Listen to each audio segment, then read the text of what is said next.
It's October 15, 2020. This is the Bolton Board of Selectmen meeting.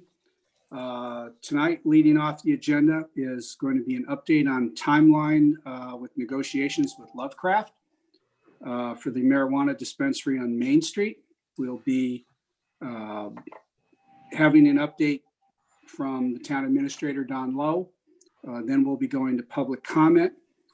Before we get to that, though, I like to respond to many emails that we've received since in the last month, since the September 10 meeting. And I think it's useful to understand that the referendum that legalized the sale of marijuana in Massachusetts was in November of 2016. The first licenses were issued on July 1st of 2018. And between those two dates, the Cannabis Control Commission set up a bunch of regulations, and a number of towns passed zoning laws forbidding the sale of or manufacture or processing of marijuana within their borders. These zoning changes were challenged by the dispensaries, the companies applying for licenses. And the result of that was an unforeseen consequence of the voting that occurred in November of 2016. November 2016, the vote was about legalizing the sale of marijuana. But as a result of these lawsuits, the Attorney General and stated, and the courts agreed, that towns that voted against the marijuana referendum could prohibit any businesses to do with marijuana within their borders. However, those towns that voted in favor of passing the referendum could not do that. And so Bolton, being one of the towns that voted for the positively on question 4 in November of 2016, we're legally obligated to permit this kind of business within our borders. Prior to the first licenses being issued anywhere in the state in July, Bolton passed its own marijuana zoning bylaw, which was in May of 2018, in anticipation of getting applications for licenses. And we are following those prescriptions of that bylaw that Bolton passed to this day. So from the point of view of the state, we cannot simply say we don't want these kinds of businesses in town. We would be taken to court. Our return, we've discussed this with our attorney, we would lose. And so we have to accommodate this kind of business. What the towns next tried to do, the early towns that tried to discourage the marijuana, was to create these host community agreements with requirements that were so stringent and onerous and expensive that any company would be discouraged from trying to establish any business in their borders. Once again, they were sued by the operators of the marijuana firms and lost. So using the host community agreement as a tactic to eliminate or discourage or avoid having a dispensary or any other kind of marijuana processing facility in your town borders is not a successful strategy. And once again, this is on the advice of our legal team. Finally, I'd like to point out, because people have sent emails that saying the selectmen should just vote against this, that we do not live in a city where, in a city, the city council has that kind of authority. In a town, the selectmen do not have that kind of authority. A town is not just a smaller version of a city. a town has different legal status, different legal requirements, and different legal procedures. There is no minimum size for a city. There's no maximum size for a town. It's not something based on the population. It's based on what kind of government the people of that municipality want. So an example is in Bolton, the planning board proposes some articles, zoning laws, other regulations. They're presented to the town at town meeting. The town votes whether or not to accept them. In a city, the planning board would simply vote those articles and that's it. There's no town meeting for people to vote on. Similarly, in a town like Bolton, the selectmen prepare a budget with the advisory committee. We present the budget to the town for acceptance or modification. The town votes it one way or the other. That's it. In a city, the city council determines what the budget is going to be, how the funds are going to be allocated, and the townspeople as a whole do not vote on it at all. So this being a town, the real authority resides with the citizens at the town meeting, and the town at the town meeting, the location of where these marijuana facilities could be located was determined. There is also a special permit required by the planning board before this can go into operation. But these are the constraints that the selectmen are operating in as we go through the process of negotiating with Lovecraft on this proposed dispensary and the extent to which we can exert authority. Stan or Jonathan, or Don, do you have anything else to add to that? Thanks, Bob. You did a great job. So yes, I mean, you're very accurate. And just to clarify a little bit more, the Article 13, which was voted on at the 2018 annual town meeting, some people thought that was either approving or disapproving such dispensaries in the town. It was not. It provided us some legal ability to provide some restrictions on where it was placed. So we had one shot to add some additional restrictions, and that's all we had as far as that. But everything else, what you're saying is accurate. We need to go through this process. We don't have the ability just to say no. Jonathan, Don, anything to add? Thank you, Bob. I agree with Stan. You did a great job. I don't have anything to add. All right, thank you. In that case, I'll turn it over to Town Administrator Don Lowe, who's been working with our legal counsel and meeting with the Lovecraft people who are proposing this dispensary.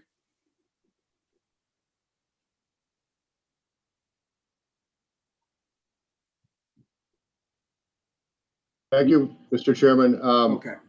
Had some technical difficulties there. Jenny was silencing me. As she does all the time.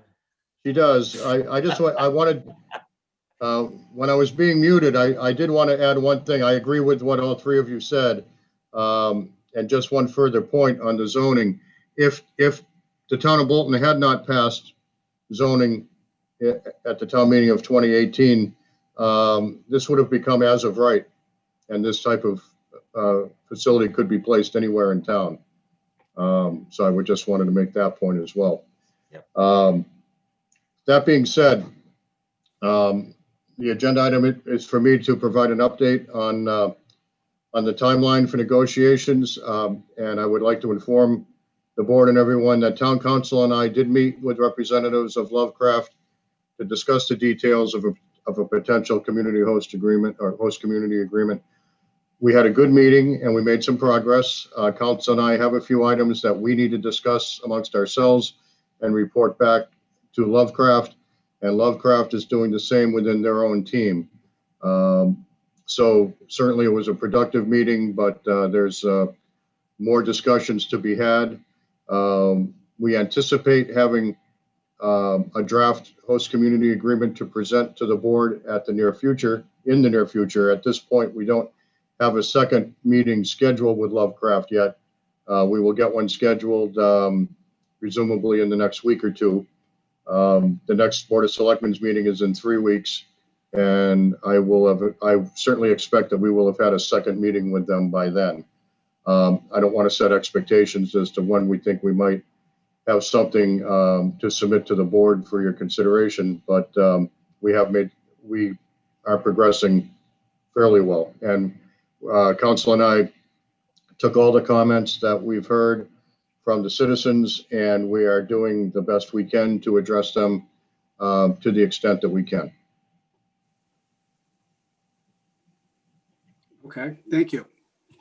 At this time, I'd ask Jenny to keep track of people who want to speak and invite members of the community to present their views. We ask that you try not to repeat something that someone else has said. Is there someone who'd like to speak to the subject?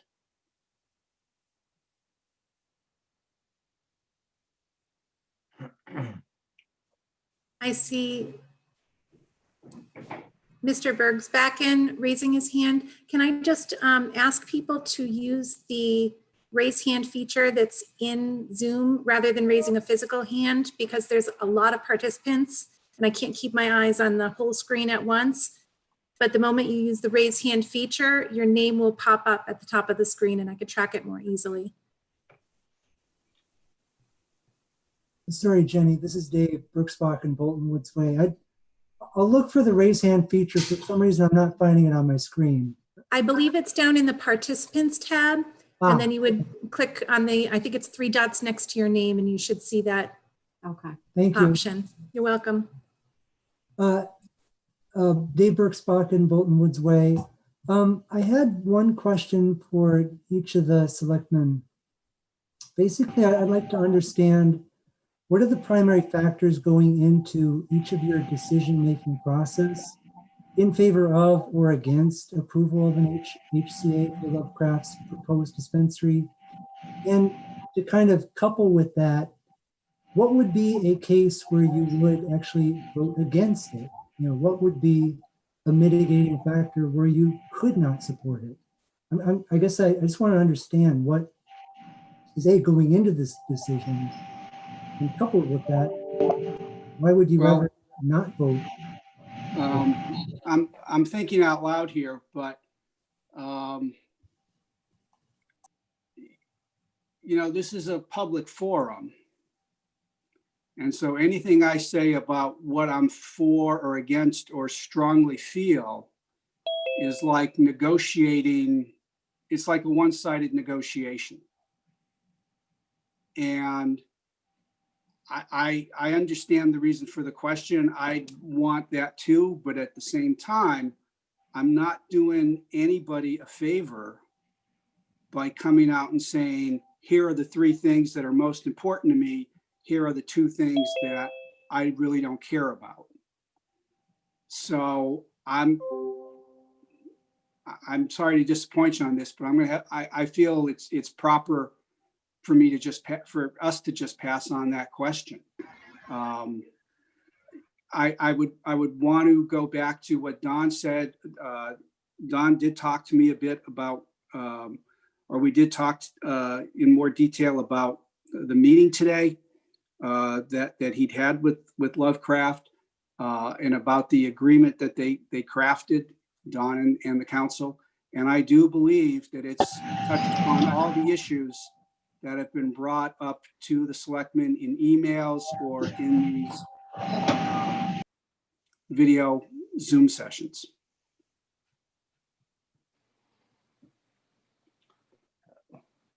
Chairman, I would have to agree with that. I mean, we at this point cannot be, the question sort of lies at providing our negotiation strategy. And, you know, that's something, to your point, is we're negotiating one side. So unfortunately, we can't talk along those lines, at least at this point. So unfortunately, that had to be deferred to a point in time when we have a draft, potentially a draft host community agreement in front of us. So I will have to also decline as well. I mean, I have my views, but I think it would provide an undue and an unfair advantage to the applicant. So, so Don, we would have the opportunity to explain ourselves when we're voting on the agreement. Yes, absolutely. When we get to the point where council and I think it's an agreement that's ready for the board to consider, you would discuss it at an open meeting, Mhm. ask questions, share your views. It may be that there are things that are in the draft agreement that are onerous to you and that you are not comfortable with. And then the board could send us back to work on some things some more. Or you could say that, okay, the things that we've tried to address have been addressed sufficiently, and you could vote to approve it at that time. But you can absolutely share your views at that time. But Bob and Stan are correct in that you don't want to really declare your position now while we're still in the throes of negotiating, because it makes it more difficult for us to negotiate terms when the people we're negotiating with already know where the selectmen stand on certain things. So it would put us at a disadvantage. But you will have an opportunity to share your views with each other and with the public well before this agreement, if it's going to be finalized, is finalized. Yep. Thank you. Thank you.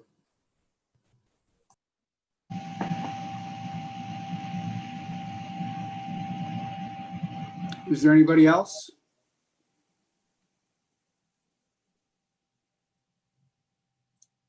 Jenny, were any other And you're hands? muted. Sorry, we do have a couple of hands. Michael Gagnon or Gagnon. Gagnon. So yeah, Michael Gagnon, Bolton Woods Way. So first, thanks for the upfront recap on technicalities. That was informative. I'm curious if there's any difference with growing as it compared to just the retail side. Is that the same, all of the same legal obligations and technicalities, or is there a difference when we talk about growing? I'm going to refer that to you.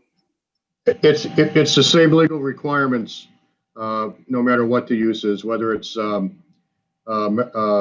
manufacturing, growing, or retail. The same rules apply to all.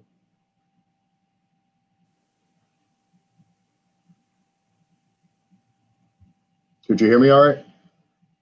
Yeah, thank you. Yeah. Okay, all right. Thank you. Did you have a follow-up question to that? I was just curious if there was, so when you were talking about the, we have all of these obligations to, as a result of the state voting that happened, Right. to allow the marijuana industry in general, if there was any actual distinction between retail and growing operations, or if it was just like blanket, marijuana industry is marijuana industry, regardless of what it is they're doing. Yeah, that's the way they're treating it. And the aspect of how it affect that 2016 vote affected zoning was completely, nobody was aware of that at the time. It was only when we got close to actually issuing licenses that came out. So,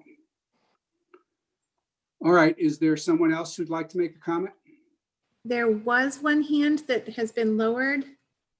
Shannon, did you have a question that was already addressed?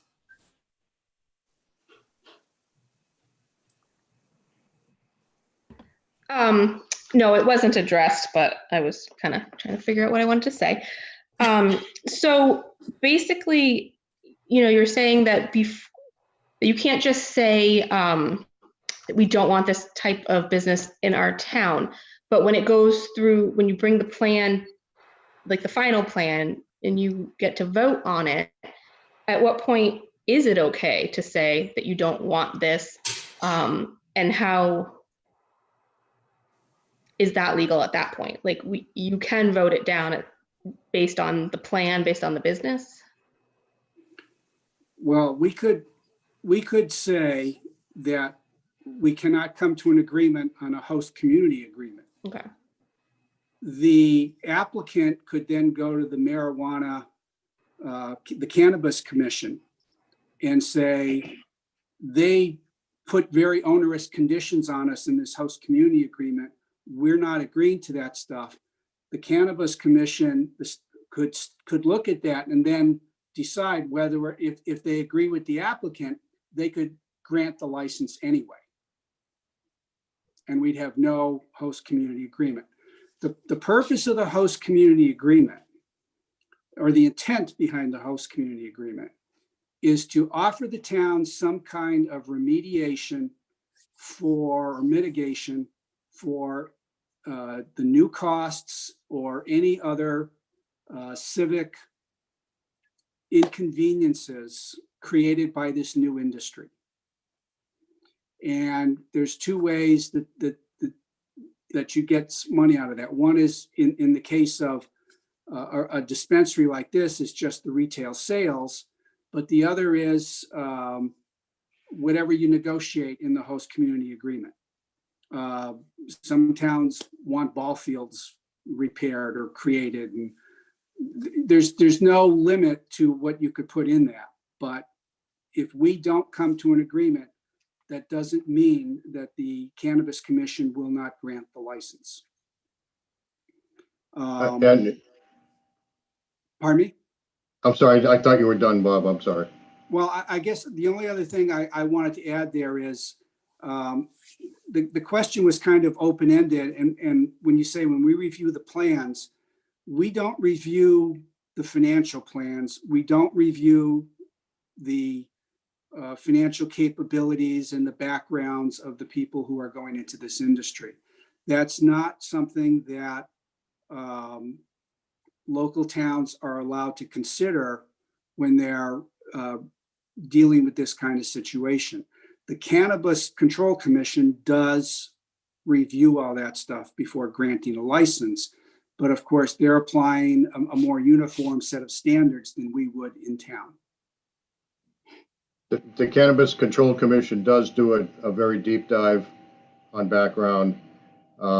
They check for criminal records. They check for a lot of things, things that we are not allowed to do. On the local level, to look at the legal aspects of it, we need, the terms that are generally used are, we need to negotiate in good faith with an applicant. And if the board determined that there is something that is unacceptable to them or wanted something negotiated more strictly, the generally used term is the town cannot be arbitrary and capricious.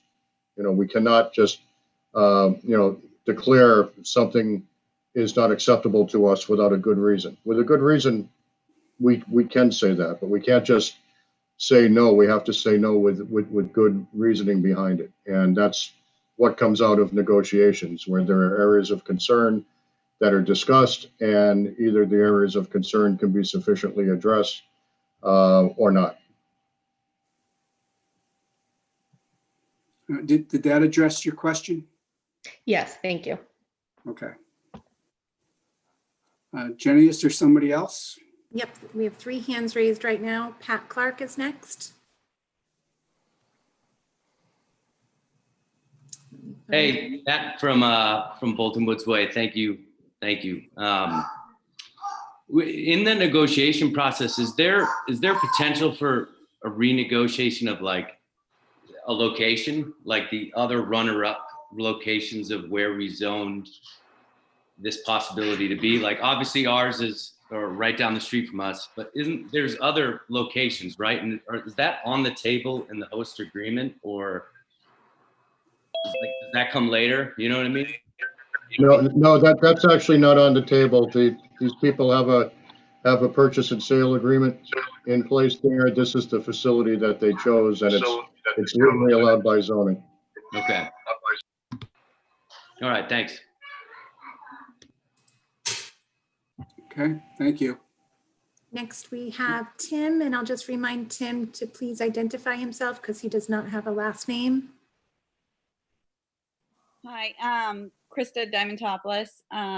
I was just curious about, so Pat kind of asked my question about the location, but I was just curious, where exactly are you guys in the process? Has Lovecraft gotten any sort of building inspection yet, or do they have to wait until the host agreement is signed?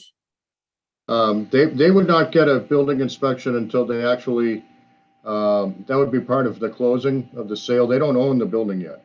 Okay, It's only under agreement, so that would come at some point, but that's further down the line. I see. And they wouldn't do that until after there was a host community agreement.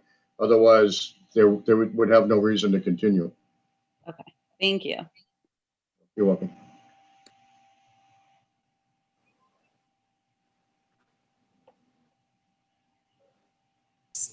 We have Lou Verardi. How you doing? I'm at 68 Bolton Woods Way. I'm trying to figure out the timeline on a lot of things that are going on. So,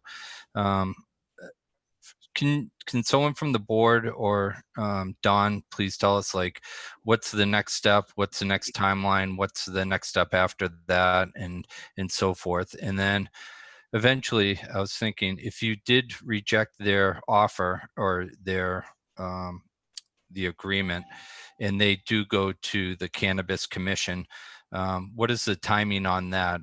How long would it take for them to go through the process there as well? I can only give you approximate times and, decision tree type of things, because there are different things that could happen here. But let's say that we have X number more negotiating meetings with Lovecraft, and it gets to the point where we think the draft community host agreement is ready for the selectmen to discuss. Okay. And then let's say that the selectmen do that, and whether it's 1 meeting, 2 meetings, 3 meetings, whatever it is, the selectmen come to their decision. If the selectmen vote to not enter into the community host agreement, then Lovecraft could look at filing suit against the town. They could look at going to the attempting to approach the Cannabis Control Commission. So there are options there, and depending on how busy the Cannabis Control Commission is, it can take a while before the people can get on their schedule or not. Things seem to be picking up a little bit now. Before, people have been assuming from beginning to end, the process of actually having a license from the Cannabis Control Commission could take 12 to 18 months. Things seem to be accelerating a little bit now, but that's, they don't know if that's going to continue. If we came to the point where the Board of Selectmen did enter into a community host agreement and signed a community host agreement, the next step is the planning board. The planning board would then have to go through the special permit process, where they have the ability to accept or not, or to award the special permit. Again, it can't be arbitrary and capricious. There would need to be a reason or reasons why they couldn't do that. They didn't do that, but it's possible. So then after that, if Lovecraft did get the special permit from the planning board, then it's back to trying to get on the Cannabis Control Commission's schedule, and again, going through that whole process. So again, in round numbers, people have said to me 12 to 18 months. I think since we're further along as a state right now, I think it's probably closer to 12 months than 18. But that's a rough estimate on my part, and I wouldn't want to say that as a fact. But those are the different points along the way, the key milestones and the approximate timeframes. And as far as the planning board goes, the planning board meets twice a month. So if it took multiple meetings, they meet basically every other week. Okay. Thank you. And I also want to thank the selectmen and Don for really taken this serious. It's a serious matter for our group, our community, for our families. You know, I think I've said that this really doesn't seem like a good fit or a good location for them. But the fact that you're listening to us and really actively listening to us means a lot, and we really appreciate it.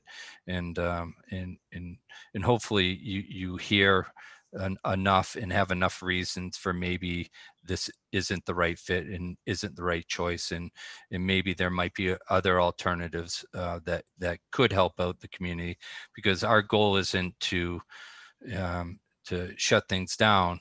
That really isn't our goal. We'd like to get a good partner at the end of our street where things work out for them, it works out for us.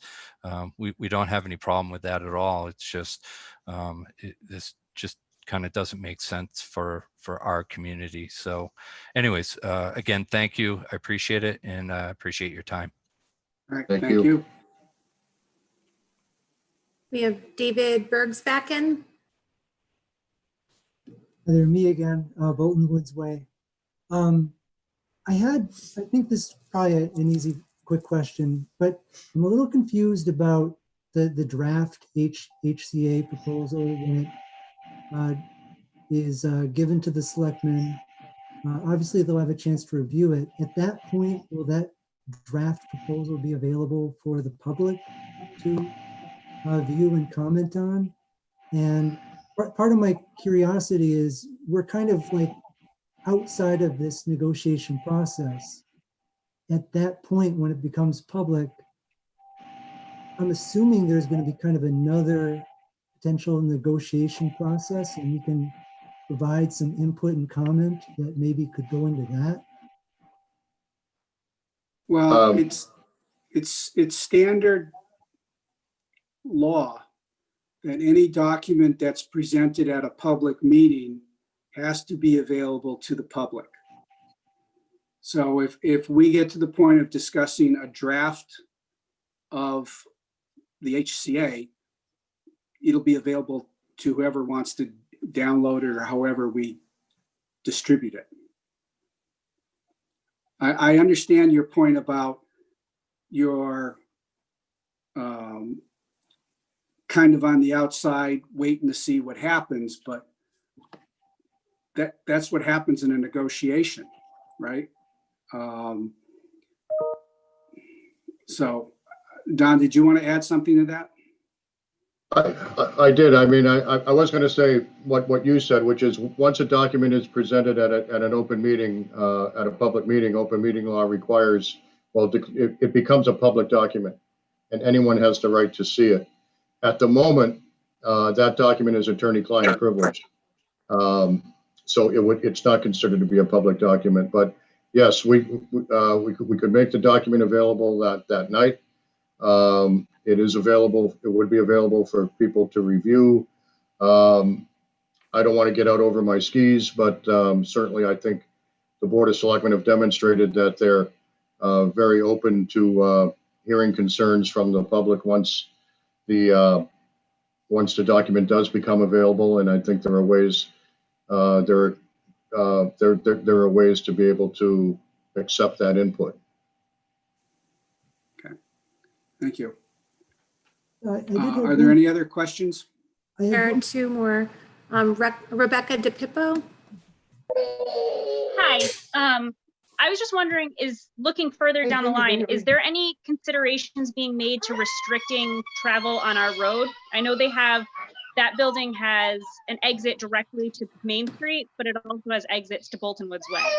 So I was just wondering if there's considerations in restricting people from coming up our road.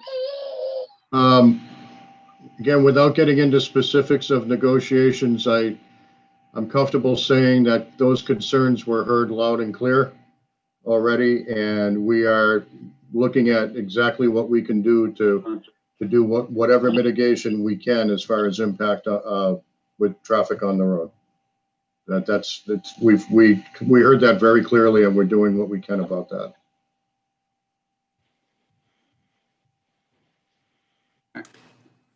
Next, we have Dania Crump.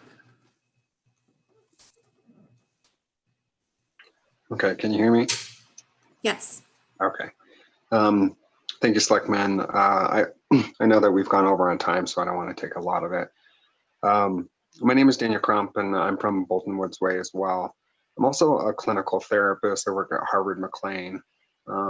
And my primary duties there is that I work with adolescents and have 15 years worth of addiction history, working with people with addictions and families and adolescents. And so, you know, one of the big things that obviously is a concern is, you know, this is not really a conversation as much about like, is marijuana good or bad? And I think some people really have fallen into that when we've pushed against this, and it's not really that. It's, I think one of our biggest issues is like, is this a fit for the town as well as the location? And I think one of the biggest worries that I have, that I'm hoping, you know, that people have mentioned traffic, you know, and I've also mentioned, you know, how in different ways it could impact the community. I think just really, I'm hoping the selectmen and the board really, one, I'd love for them to come, if they haven't, to our neighborhood and drive up it or even walk up it and actually take an opportunity to see how close this dispensary would be to where, you know, we're talking about 30 different families live. And within those 30 families, there's over 20 kids that play in these playgrounds, you know, up and down this road. And this is a really unique community that's really special. And, you know, one of the big things that I worry about, you know, as a clinician who's had a decade of experience working with adolescents who have addiction to drugs, is one of the big things that they talk about is that research actually shows that early exposure to drugs is an indicator for long-term drug use. And so I'm having a really hard time understanding. One is that, you know, when we did present this to Lovecraft, his argument was, well, don't blame me, blame the city council. And that was really hard to hear when I brought up this concern, because, you know, at the end of the day, our kids run in the backyard and are, you know, steps away from this dispensary. And so, you know, there are a lot of things that can be put in places like fences and stuff like that, but it doesn't actually take away from the fact that it's within the backyard of where kids play. So I'm hoping that, you know, that the town, the board and everything really gets how, you know, kind of dangerous that this location would be. And I'm also hoping, you know, my question, I guess, to you is that part of that negotiation, could the board, even though Lovecraft wants this to be a location, even though we've expressed concerns, could they counter propose a different location if we have to have something like this in our community? The location is of their choosing. If they decide that going someplace else is less resistance, that's up to them. I'd like to point out, and I went and I looked at the bylaw that the town passed earlier today, and I believe, if I remember correctly, that the bylaw passed by the town, and which I believe would stand a legal challenge, is that there can be no use or consumption of the product on the property. So for all intents and purposes, this should be no different from, you know, a cookie sales operation from the outside. There shouldn't be any product used there, no consumption on the premises, no use, nothing like that. The issue is primarily that it's going to be a busy retail operation. Right. I'm not sure if that actually answered your question. Well, I don't think it answered about the counter proposal of the, I mean, or me, you know, I'm not sure if the board could, I'm just wondering if they could say something like that. And I think it's hard because if we look at research, you know, one of the big reasons why, you know, for, let's take alcohol, which, you know, as if we compare a drug, marijuana and alcohol, one of the big things that police have had to do is do undercover police, because one of the big things that they saw was people of age would go in and buy alcohol and then give it to people who are younger. And so they would do undercover kind of operations in order to stop that kind of stuff. And so I can't imagine if we look at the history of how people buy drugs, you know what I mean, that this would not be a similar risk. And so, sure, I can definitely see that, they're not going to be, hopefully, people using right there. And I think I'm not sure what can be done to the fact that there are going to be kids running down the road, in the backyard and being like, hey, that's where people buy. That's where people buy marijuana. And so, I think this is one of the big concerns is about this. And what I'm trying to do is find a way in which, if we have to have this, like, how do we do it in a smart way that's not, in somebody's backyard, which is literally in some of our backyards who live at the top of the hill. Right. But as Mr. Lowe indicated, the applicant has a purchase and sale agreement with that property. We can't force them to go to some other property. That's the property they have picked. So we don't have much of an influence of asking them to go someplace else. That's the property they picked. So we need to. The next step is the HCA, and that's the we'll work with and negotiate and see if we can get to some agreement or not with that. Well, thank you. I just hope that listen to our concerns. So thank you. We're absolutely, we're always listening to everybody's concerns, but you have to understand we are constrained by what the law is and what was passed back in 2016 and what we can and cannot do. So you have to understand that as well. Okay, thank you. I think Jenny mentioned that Dave had his hand up again, but he's already had two. So if there's anybody else, I would give them preference over Dave.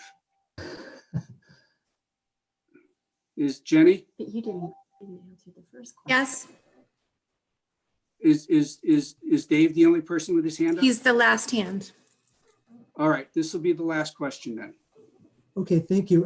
The reason I actually have my hand up is my question before was a two-parter, and I only got an answer on one of the two parts. And so I just want to restate the part that didn't get addressed. And basically, what I'm looking to understand is, as part of the HCA negotiation process that's going on right now, there will be a draft document provided to the selectmen and to the public. From that, there'll be public input, I'm assuming. And based on that public input, will there be, I guess, what I'll call phase 2 of the negotiation process? That's just what I want to understand. Am I clear about that, or?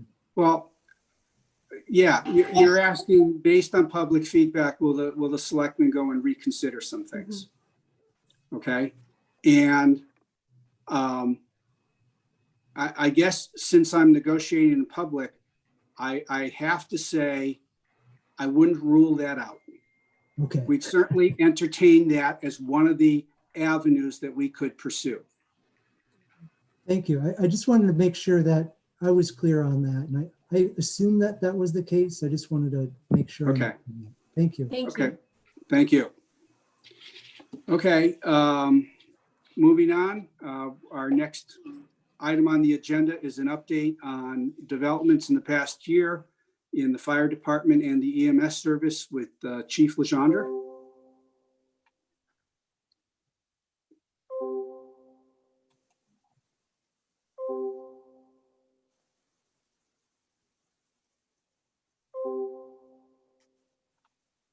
Chief, you need to unmute yourself. Yeah, sorry, there was a little commotion going on in the background. So we've had a busy year over at the station. As you stated, the merger between fire and EMS did come to a completion January 1st of 2020. We did change up some of the dispatch criteria with our dispatch center, Neshoba Valley Regional Dispatch, to combine the call numbers, policies regarding response. So 2 days. Chief, excuse me for interrupting, but do you realize we don't see you? We just see a picture of the State House? I do, and for some reason my camera on my tablet is not working, so I do apologize. Oh, okay. All right. All right. So long as it's supposed to be this way. Yeah, I've been messing around with it the whole time trying to get up to this, and I can't get the camera. Okay. Sorry to interrupt you then. Where was I? So as of this afternoon, we've responded to 407 incidents within the town of Bolton in our mutual aid partners. Last Wednesday, I'm sure we all experienced a little bit of the weather that was going on. The department responded to 16 calls in a matter of 2 hours. The department was out until about 11 o'clock that night with several down trees, wires, etc., with closed roads of Ballville Road, Bear Hill Road, Lancaster, and Still River. We did work with our liaisons from National Grid. Police chief and myself did a tour the next day, established a list, and as of Friday evening, we were down to under 10 people without power at that time. Several of our incidents, unfortunately, have been major incidents, including three fatal car accidents since August 1st on 495, a large car carrier fire on 495. So the trending continues that the department is responding to approximately 24% motor vehicle accidents from all of our call volume. We did see a dip, as many of our agencies did in early spring with the onset of COVID. There were some agencies reporting a 50% decrease in ambulance transports. We did not see that decrease during that time, but we did see a decrease at that time. Since then, OEMS, all EMS training is now virtual and is being handled by our training committee, consisting of EMT Kelly Burpee, EMT Hank Stocky, and Deputy Diaz are putting together a wide variety of online learning for continued ed because everybody has to recertify every 2 years. OEMS has opened up the platform so training can be virtual with limited in-person hands-on training, which we are following their guidelines. Going to dispatch, we've met several times. We've actually worked out agreements separately with Foxborough and Harvard for 495 north and south between 28 and 27. It's now a dual response by all three agencies.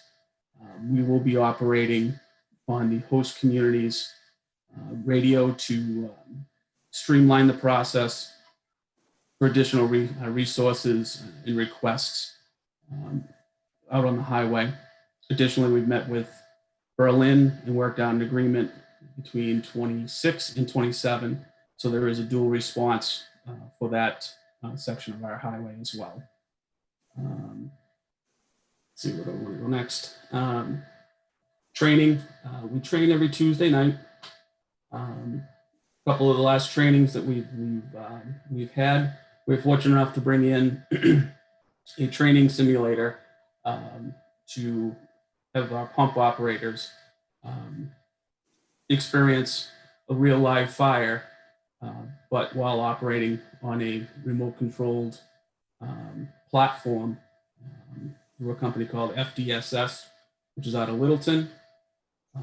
The advanced pump operations included rural pump supply, which would be taking water from a fire pond or a portable pond and pushing it to the attack engine. As you are well aware, we heavily rely on the fire ponds and the cisterns throughout the community because we do not have a municipal hydrant system. So this is a key element when we're training our pump operators that makes Bolton a little different than other communities around us that have the hydrants throughout town. Follow up with the next weekend. New operators went through the basic one engine pump trials, again with the same simulator. So if I could kind of describe it, it would be operating the pump with 4 hose lines, operating out approximately 750 gallons a minute, so which is a substantial amount of water to be moving through that apparatus. In addition to that, we've been doing a SCBA, our self-contained breathing apparatus confidence course, ropes and knots and tying and hauling, hose line movement, continuing EMS training, including the ALS BLS interface class, which is a requirement for services when they're moving up to the paramedic level of care. It has the EMT basic assisting the paramedic with equipment, placing the cardiac monitor, and puts it into real life hand situations with mannequins and getting it set up like we're in the back of an ambulance. So that's a couple of the trainings that we've done. Our ALS program is progressing forward. We have met some setbacks due to the COVID pandemic in our inspections. We did receive our upgraded medication license last week. Since that time, the medications have been purchased, the equipment is being put together. We are going to outfit what they call a Class A, a Class 5 ambulance. That would be a non-transport, but it carries everything that the transporting ambulance does carry. So you will have the ability to start treatment at the paramedic level prior to an ambulance getting there if 7A was not available. 7A will also be an outfit for paramedic supplies. That is currently ongoing. OEMS has recently changed their inspection process. All the equipment we brought out to them to be inspected, and we are working with them now. We just submitted the last of the paperwork that was required for policies today, and I have already contacted our inspector to set up an appointment to come out for our final inspection. So that's progressing well. I'm hoping that in the next 30 days, we should be up and running at the paramedic level with 2 capable vehicles, given that we are seeing a slight uptick in COVID cases and our call volume is steadily increasing still. The cadet program is up and running. The waiver does expire December 31st of this year. We are already working with OEMS to render whatever paperwork they would require to extend that program. We're working with OEMS, the cadet coordinators, again, Deputy Diaz, and the cadet advisory board. We are meeting on a weekly basis to discuss the progress of the waiver renewal. We've had some staff changes over the past year. EMT Barbara Brown did retire from the over 40 years of dedicated service to the town. Firefighter EMT Roger McManus is moving. So after 10 plus years, he will be transitioning and moving to North Brookfield, and he has already been placed on North Brookfield Fire. Eric Benoit, who was an EMT for our agency, is now on the fire site as well. So we have gained another firefighter EMT. We currently have 2 members attending paramedic school.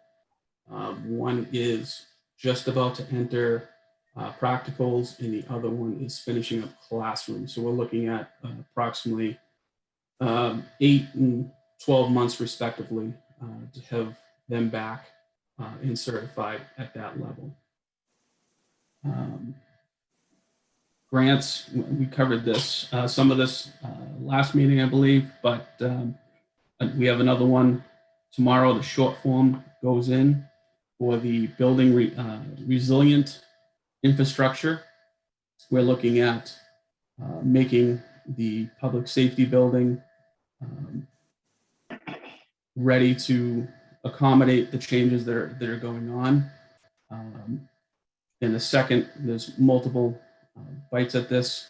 The second one, we're looking at the possibility of putting some additional wells on the cisterns throughout town. The reason being, I think we've all seen the drought that we're in. Many of our fire ponds are at dangerously low levels. So we do have cisterns. The difference between the fire pond and the cistern is basically a underground swimming pool, if you will. It's a tank. It's a concrete or heavy synthetic material that holds up to 30,000 gallons of water. Some of these do not have wells, one being the one behind the public safety building. So we're trying to identify between myself, Lieutenant Heffel, and Lieutenant Coaches, key areas of cisterns throughout the community that could be fed by a well. And again, that's going to be through a grant process. It'll be submitted tomorrow, short form to MEMA. If it moves on to second round, we go into nationwide competitive grant against other agencies. The CARES Act grant project that we are currently working on, the vehicle has been purchased, is currently being upfit, expected to be done within the next 2 weeks. The Lucas device has arrived, and we are awaiting the LifePak 15, the cardiac monitor, to be delivered. It's supposed to be in shortly. FEMA reimbursement, MEMA requested that the final reimbursements be in today. Our third installment went in yesterday. And that, between the CARES and FEMA, I've been working with town accountant Nanacha Rogers on those, and we've been checking our numbers back and forth, making sure where everything is in line. And so far, the submission 1 has been received. Submission 2 is at the final review process. And as I stated, submission 3 went in yesterday. That covers, will be reimbursed for 75% of all funds put out by the town for items for PPE or protection of the community. The additional 25% that's not covered through FEMA will be covered through CARES Act, and that has been put in with the CARES Act request. We did get the Assistance to Firefighter grant, another FEMA grant for COVID items. All items have been ordered, but like many, a lot of the PPE is on back order. We have used some new vendors to secure the items that we needed right away. The final grant that we are working on right now is the EOPS grant. That's through the Commonwealth. We did purchase a fit test machine that is up and running. We are currently fit testing all firefighters, EMTs, cadet EMTs, police officers, and they will be fit with a half mask respirator with the appropriate filters. So if we do run into a case of the N95 not being available, and that we're seeing right now, 4 to 5 month back order, we will have these masks in place with filters and replacement filters for every member of the first responder community. Multi-band radios. So instead of having to work through 3 radios. We purchased a Motorola APX 8000 radio, 3 of them. One will be on the command vehicle, one on the medic truck, and one on the mutual aid engine. Those are in, they are getting programmed, expected delivery soon. I believe that is the brunt of everything I had to discuss this evening. So if there are any questions, I'd gladly welcome them. No, it's a, Good. yeah, it's quite the list. Congratulations on accomplishing all of that in the past year. We are very fortunate to have a lot of dedicated members of the fire and EMS step up. Some of these grants have been handled by members of the department. Yes, I did fail to mention one more. EMTG grant, which is for through MEMA again. Firefighter EMT Jeff Weinford is working.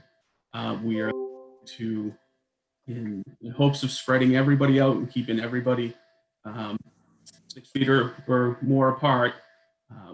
We are updating the I Am Responding, which is an app we use to see who's coming in for calls. Communication, target hazards, we can identify where the fire ponds are on the maps. We are putting multiple monitors throughout the station instead of the 2 where everybody seems to huddle real quick just to get the dispatch data. So we're spreading that out into the gear room, 2 on the apparatus floor, 1 in the ready room, and then with that would be a wireless scanner so you can hear the transmissions throughout the station wirelessly instead of the desktop scanners we have currently. So that is a grant that he is working on. The AFG lieutenant coach has worked with me on that. So everybody is chipping in and we're getting the work done together. So it is a credit to everybody that is involved. Okay, well, that sounds very good. Thank you very much. Thank you. Thanks, Chief. Chief Legendre, very impressive. You're making us safer, and I have to thank you for all your efforts. Yes, thank you, Chief. Thank you. Thank you all. Thank you. Next is a request for approval for a sign for the kitchen sink candle company to be located at 711 through 713 Main Street. Do we have someone to speak to this? Hi, this is Liz and Matt Landry. We're the owners. Oh, hi. Hi. So we own our own candle company, and we're going to be opening up a retail shop slash kind of boutique gift store. So we were looking to get this sign hung in the front, and we're hoping that this would be approved tonight. What would it be made out of? Say that again? Go ahead, Stan. I said it looks good to me. Thank you. Thank you. What would it be made out of? It's going to be made out of wood. Okay. I think it looks very good. We were trying to keep stylistically with the sign I next just to had it. a question. Yeah. You'll be opening up a boutique in the front of the building, the signs in front of? Yes. Yep. So Okay. our shop is in the front with the big large windows right on Main Street. So the sign is to the right because it's in the front of the shop. And what will your hours be? We're looking at we're going to be closed Monday, Tuesday, Wednesday through Saturday. We're going to be 10 to 7. Sunday will be 10 to 5. Great, great. I just, there've been a bunch of signs here, but sometimes no businesses to back them up. And I just wanted to make sure there's going to be a resident business related to this sign. Yep. Yep. Great. Welcome. Thank you. We're very excited. It's a Thank great you. spot. Yeah. Could I have a motion to approve the sign? Make a motion that we approve the sign request for the kitchen sink candle company on Main Street. Second. Second? Okay, all those in favor, please say aye. Aye. Aye. Aye. Roll Roll call. call, Wysocki, Aye. Keep, Aye. Sikansky. Aye. Thank you. Lots of All luck. right. Thank you so very much. We'll see you there. Thank you. Good luck. When will you be opening? We're The first week of November. Excellent. Thank you. Thank you. Thanks. Next is the town administrator report. with Okay, Don. thank you, Mr. Chairman. Just a few items tonight. First of all, an update on the DPW director search. The deadline for submitting resumes was close of business on this past Monday. We received 30 resumes, so extremely pleased with the response. Kristen and I have reviewed all of the resumes, and we will be inviting 13 people to interview, so a very large pool to interview. Clearly, we're going to need to spread that out over 2 days. We're not going to try to interview 13 people in 1 day. And logistically, we need to make sure that we understand the availability of the 6 people on the committee. So I can't give you a firm date for when we're going to start interviews. My hope is within the next 7 to 10 days, we will begin the interviews. I believe the first round will probably be via Zoom. And then if we need a second round, which I suspect we will with 13 candidates, then we would do the second round in person, and we'd figure out logistics for how we do that safely. But very, very excited about the talent pool. Got some really strong resumes here, and I think it says something about people wanting to come to work here. So again, very excited about that, and very appreciative of the people who have offered to serve on the interview committee.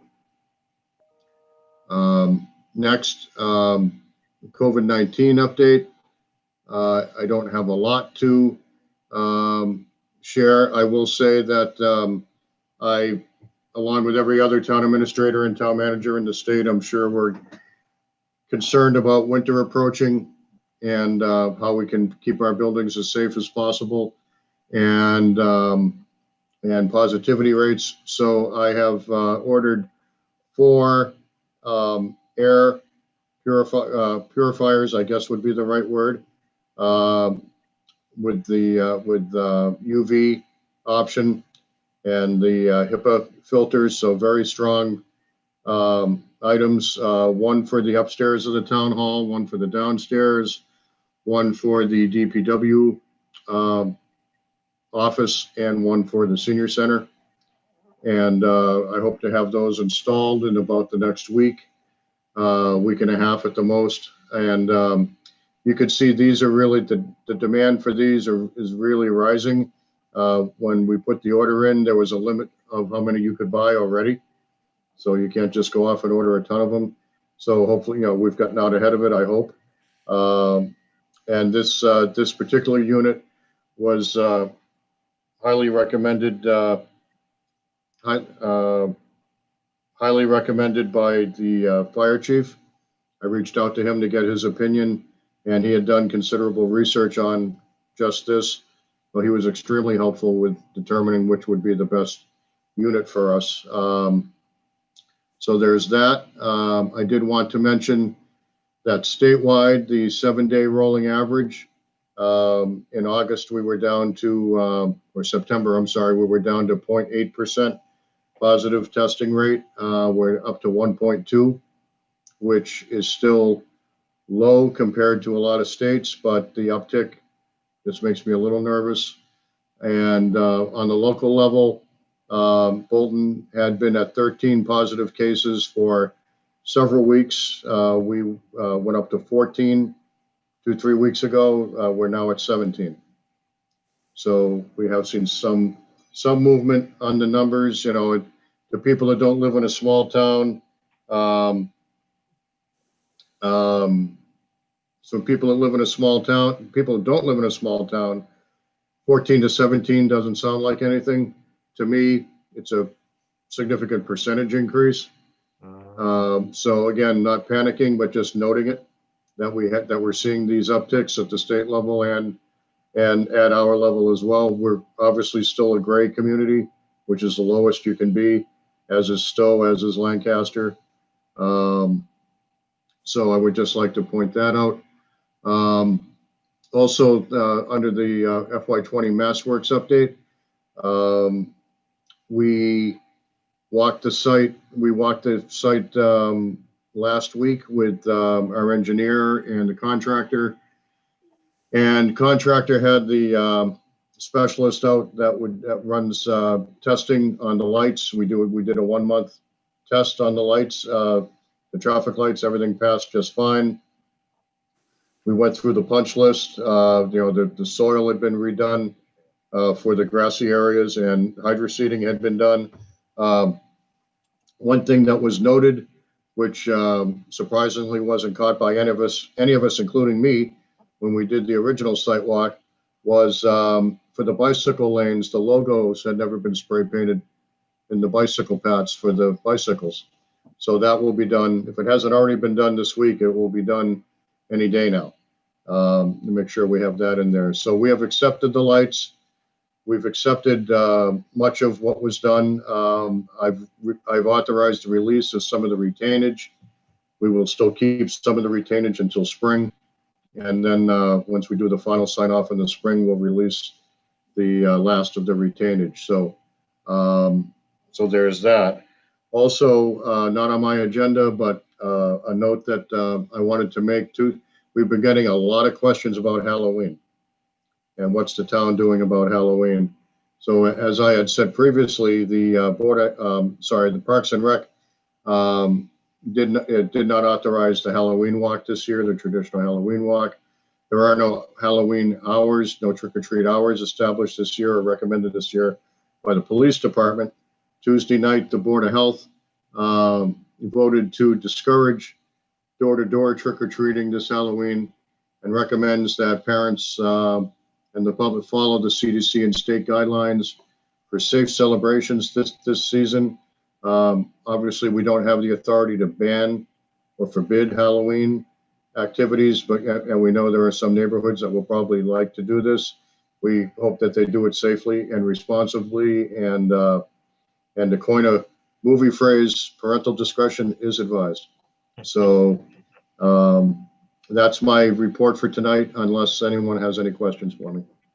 Do you have an event coming up? I do.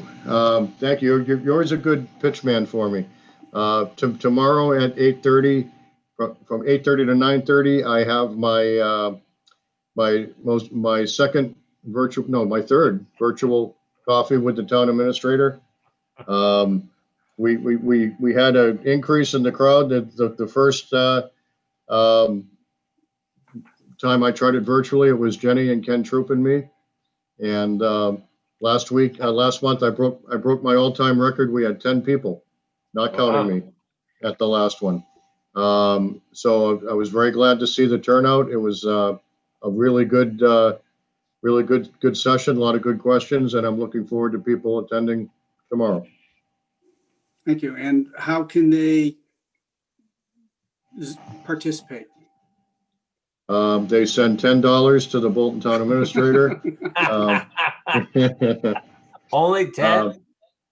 It is up on the website. It's on the homepage of the town website with the Zoom information. Correct, Jenny? Yes, it's under news and announcements, and it's on the calendar as a special event. All right, thank you very much. Moving on to Board of Selectmen business. Are there any public service announcements? Yes, I have a couple. One, to dovetail Don's discussion about the COVID-19 update. Folks, that there are upticks in infection rates. We have a number of surrounding towns, Marlborough, Hudson, and a few others that are experiencing extremely high, relatively high increases in infection rates. Please wear your masks. Please do social distancing. Please wash your hands. Just please be careful about it. We still don't have a cure. We don't have a vaccine. So please, follow the guidelines. Second, we had a meeting last night, Tri-Town meeting. It was actually quite a lively event.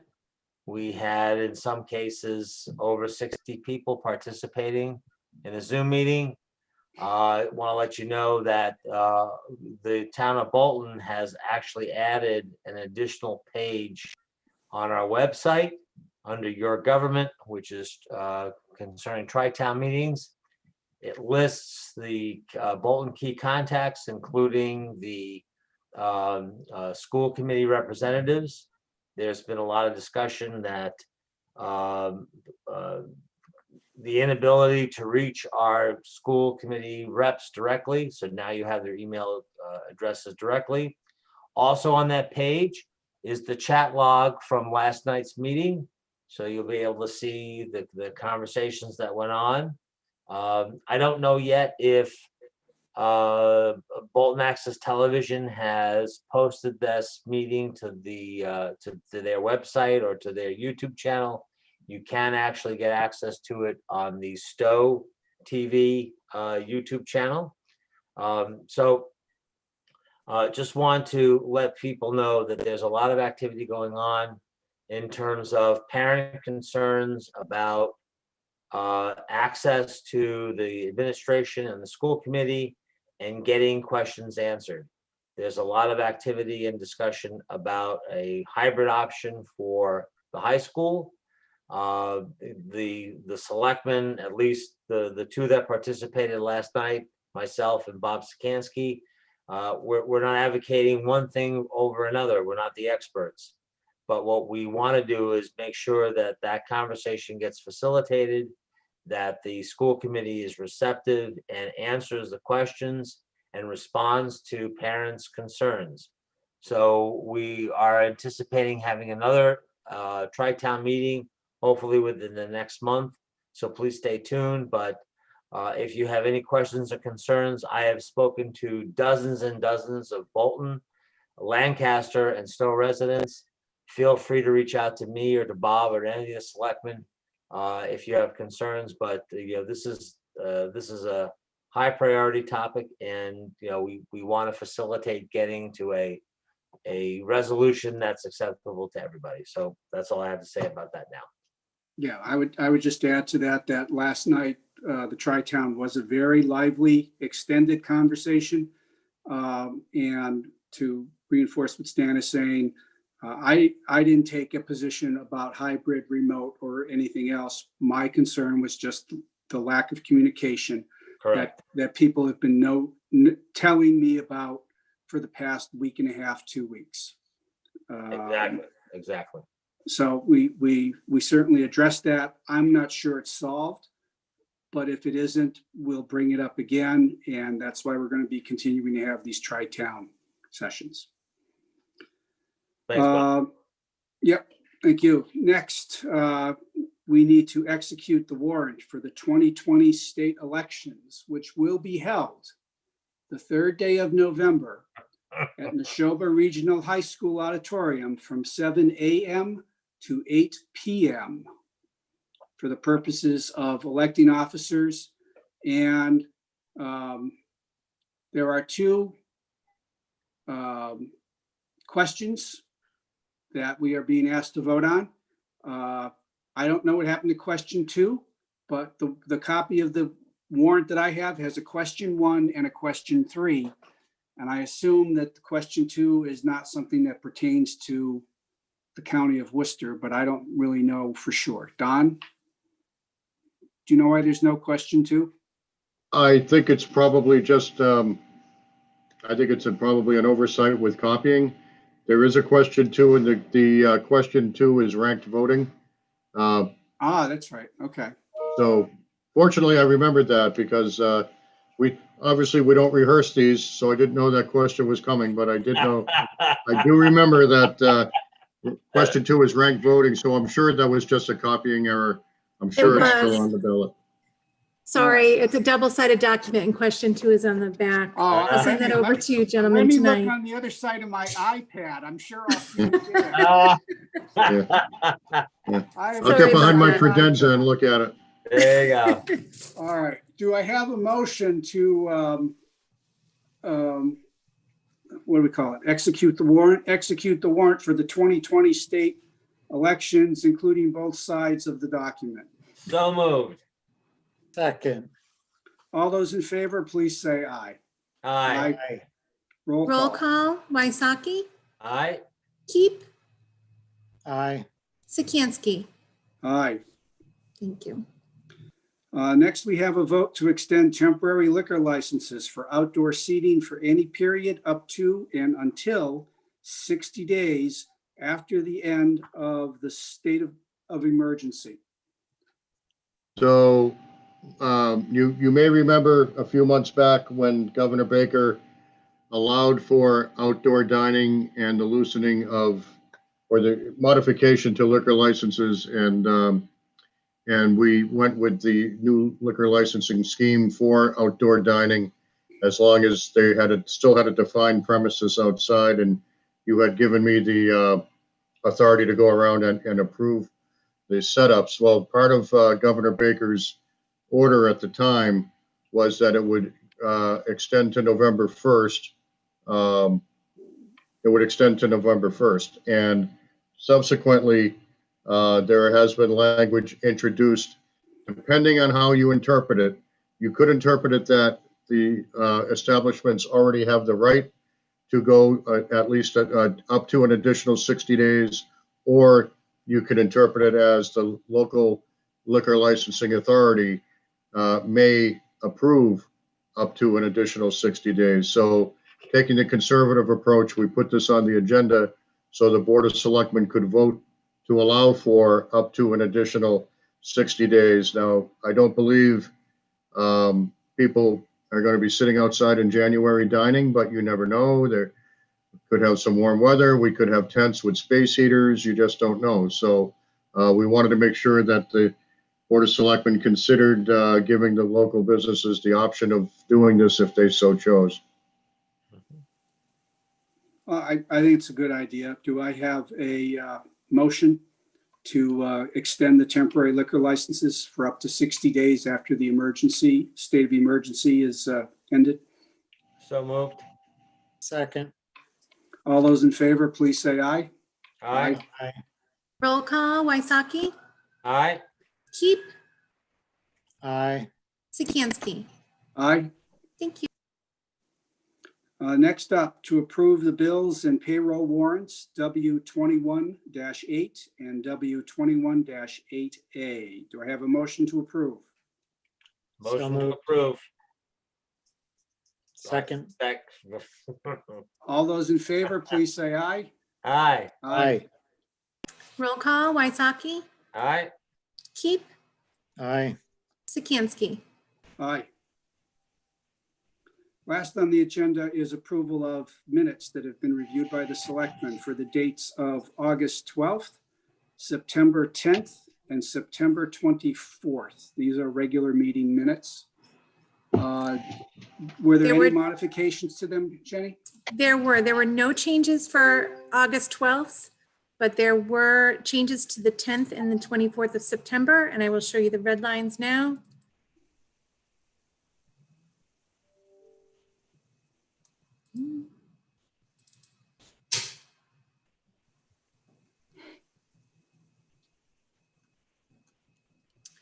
Okay, share.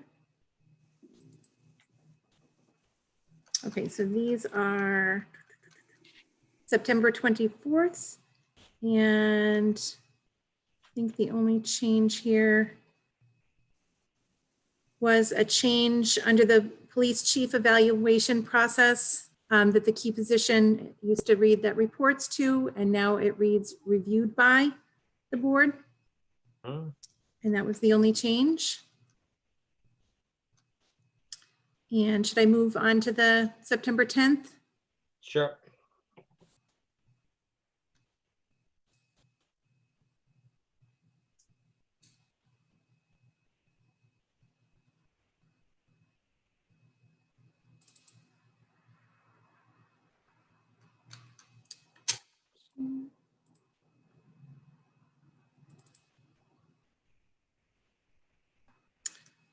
For September 10th, there was an erroneous motion, a cut and paste problem.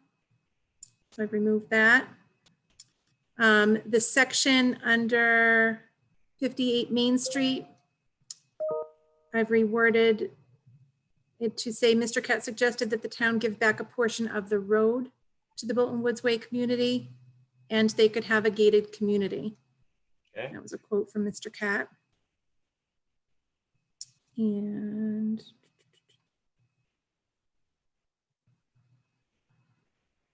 again, there was a cut and paste error on the motion. Okay.